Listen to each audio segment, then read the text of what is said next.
Hello, today we will guide you through how to create arrow animations in CapCut PC. To begin, open the CapCut app on your computer and make sure your project is ready. This effect works well when you want an arrow to appear smoothly on screen, especially for tutorials, presentations, or any video where you want to highlight something clearly. Once CapCut is open, go to the top left area and click on Sticker.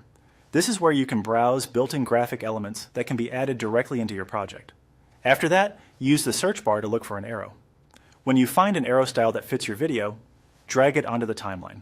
Try to place it roughly where you want the animation to happen so it is easier to fine-tune later. Next, right-click on the arrow in the timeline and select Compound Clip. This is an important part of the setup because it allows you to work with the arrow more cleanly as a single clip while preparing the reveal animation. With the arrow selected, move to the top right panel and click on Mask. Then choose Add Mask.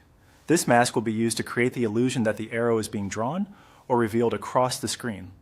For this effect, click on Split and drag the mask to the start position. In other words, set the split mask so the arrow begins hidden from the starting side. After that, scroll down until you find Position, then click the diamond-shaped keyframe icon. This creates the first keyframe for the mask position. Keyframes tell CapCut where an animation should start and end, so this step is what gives the arrow its movement over time. Now adjust the mask toward the right until the arrow is fully revealed. As you move the mask, CapCut will automatically create the change between the first and last position, producing a smooth reveal animation.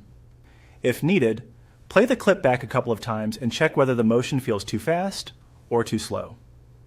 You can always refine the timing by adjusting the clip length on the timeline. At this point, your arrow animation should be ready. The result is a clean directional graphic that appears progressively instead of popping onto the screen all at once.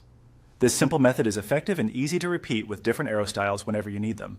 Thanks for following along, and that's how to create arrow animations in CapCut PC.